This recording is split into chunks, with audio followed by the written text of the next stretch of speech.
Oke, selamat petang. Oke, ini adalah video yang kedua. Tadi saya sudah explain tentang inflasi dalam penunjuk ekonomi. So, yang kedua saya akan explain pasal kadar pengangguran ataupun pengangguran.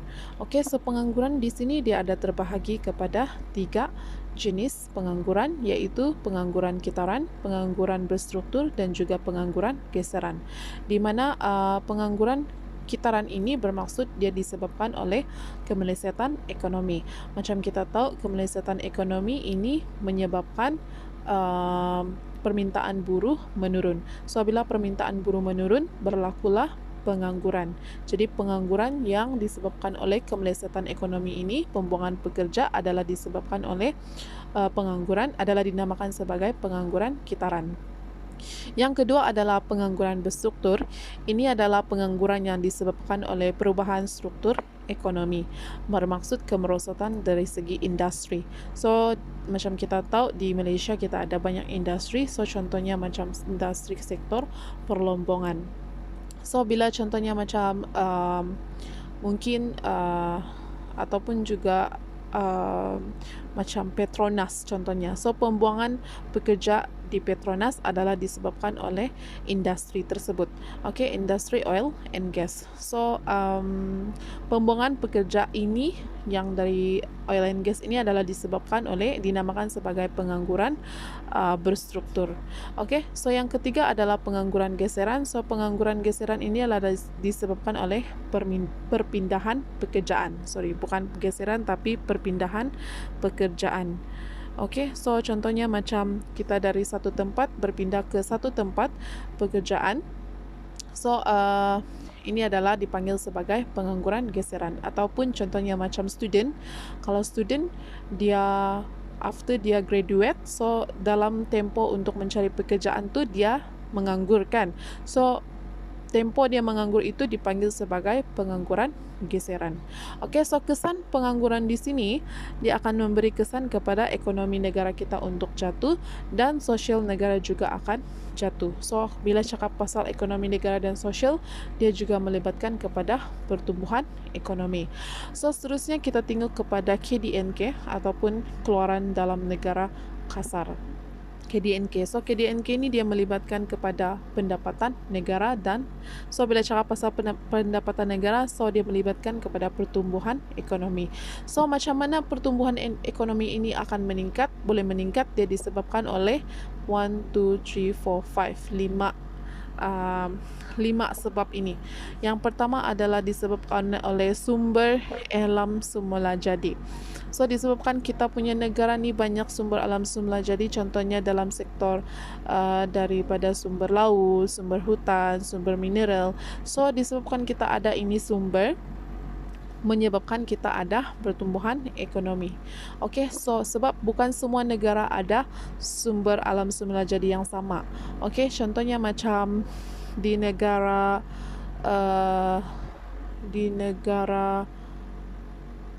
Korea contohnya. So, diorang mungkin tiada sumber mineral. Okey, so diorang terpaksa import daripada negara kita. Okey, yang kedua adalah pelaburan dalam aktiviti ekonomi. So, bila cakap pelaburan dalam aktiviti ini ekonomi ini adalah melibatkan kepada peningkatan dalam permintaan barang. So, bila peningkatan barang juga akan menyebabkan peningkatan dalam peluang pekerjaan. Sebab pelaburan kan, bila banyak orang buat pelaburan dalam aktiviti ekonomi, kita buat banyak pelaburan dalam aktiviti ekonomi, ini akan menyebabkan banyak peluang pekerjaan. So, bila banyak peluang pekerjaan, pengangguran akan menurun akan menyebabkan pertumbuhan, memberi kesan kepada pertumbuhan ekonomi untuk meningkat. Okey, yang ketiga adalah jumlah penduduk dan bekalan tenaga buruh. So, jumlah penduduk yang ramai juga boleh menyebabkan pertumbuhan ekonomi meningkat. So, dan bekalan tenaga buruh maksudnya tenaga buruh yang cukup. So, biar cukup, jangan kurang. Okey, so bila tenaga buruh yang cukup dan kita mencapai guna tenaga yang penuh, so kita boleh mencapai pertumbuhan ekonomi. Okey, dan bila tenaga buruh yang cukup juga akan menyebabkan peningkatan dalam permintaan barang. Sebab kita ramai penduduk, so peningkatan dalam permintaan barang juga akan meningkat. So itu pun leads to pertumbuhan ekonomi. Yang keempat adalah sistem sosial dan sikap masyarakat. So sikap masyarakat, siapa itu masyarakat? Kitalah masyarakat kan. So kita punya sikap dan sistem sosial juga akan memberi kesan kepada pertumbuhan ekonomi. Macam sekarang PKP. So kena suruh apa? Duduk rumah kan, stay at home. So kalau sikap masyarakat yang buat enda tak enda ataupun tidak mendengar arahan, tidak mematuhi arahan, so apa dia menyebabkan peningkatan dalam kes COVID-19 kan. So disebabkan ini sikap masyarakat, dia menyebabkan PKP itu semakin berlanjutan. Jadi pun akan menyebabkan pertumbuhan ekonomi semakin menurun.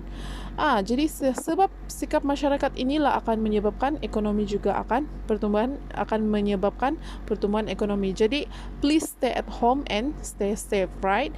Okay, so sistem sosial dan sikap masyarakat, of course daripada segi politik lah. So kalau kita punya sistem sosial politik kita bagus, so pertumbuhan ekonomi juga akan lebih bagus. Kalau politik semua berperang sini, berperang sana, timbak sini, timbak sana, pertumbuhan ekonomi juga akan jatuh. Okay, so bila cakap pasal sikap masyarakat, first yang tadilah stay at home, and then yang kedua kita perlu lebih kreatif. Okay, kreatif dan inovatif. So kalau semua masyarakat di Malaysia ni kreatif dan inovatif, memang pertumbuhan ekonomi akan meningkat. Dan kita perlu lebih sikap keterbukaan. Okay, so kita perlu menerima perubahan. Kalau kita more on close-minded, so pertumbuhan ekonomi itu tidak akan dapat ditingkatkan. Okay? Dan seterusnya, bila kita lebih kreatif dan inovatif, kita dapat meningkatkan aktiviti pengeluaran dan perniagaan. So bila cakap kreatif ni, kita more on business minded, right? So business minded ni akan meningkatkan lebih banyak bisnes, lebih banyak peluang pekerjaan, pengeluaran barang. So kita banyak cipta barang kreatif dan inovatif. So pertumbuhan ekonomi akan meningkat. Okay, dan yang last sekali adalah kemajuan teknologi. So, bila kita mempunyai teknologi yang maju, ini akan dapat meningkatkan productivity. Kalau dulu kita guna buruh, kita perlu guna banyak buruh. So, bila kurang buruh, how? So,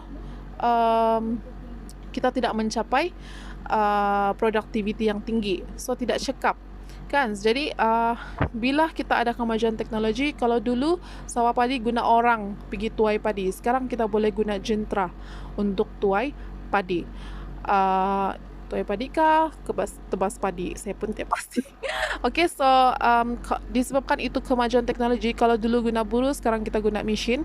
So itu adalah salah satu untuk peningkatan dalam productivity. So bila productivity ini meningkat, berlakulah peningkatan dalam kecekapan kita dalam teknologi. So kita juga kemajuan teknologi apabila kita import teknologi daripada luar negara, especially negara-negara maju. Okay, so contohnya Japan, US. Okay, so bila kita import teknologi daripada negara luar, sebab ini adalah antara negara-negara yang sudah membangun lebih pesat daripada kita. So bila kita ikut cara diorang, apa yang diorang guna, bila kita lebih terbuka untuk menerima kemajuan teknologi tersebut, so itu akan menyebabkan pertumbuhan ekonomi kita juga akan meningkat.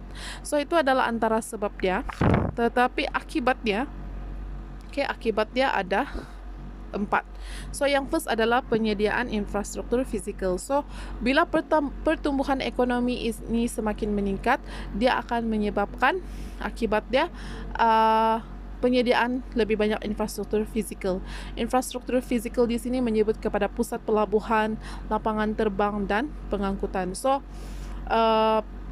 kalau dulu cuma guna sampan, okay, sekarang kita sudah maju, ada LRT, ada lapangan terbang. Okay, maksudnya kita punya pertumbuhan ekonomi itu semakin meningkat. Yang kedua adalah peningkatan sifat keusahawanan.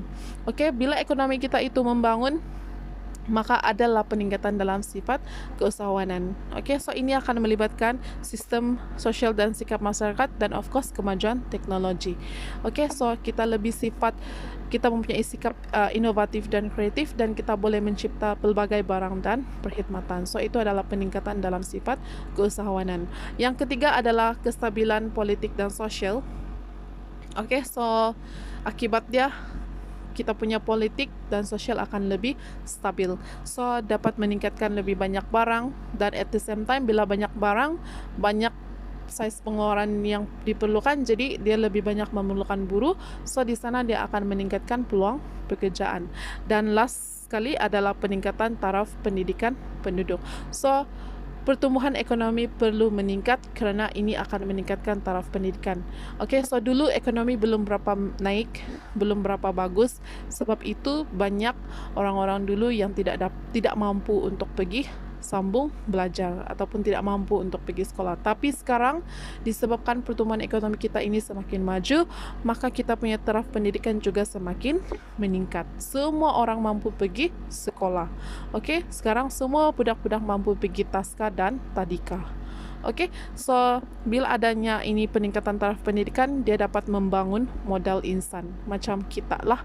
Okey, kita semua. So bila kita ada pendidikan, kita menjadikan kita pekerja yang lebih berkemahiran. So kita ada itu pendidikan, kita ada pengetahuan dan kita ada kemahiran untuk melakukan pekerjaan tersebut. Okey. Kalau ada soalan boleh tanya cikgu di grup. Okay, so after this kita akan buat beberapa exercise. Thank you.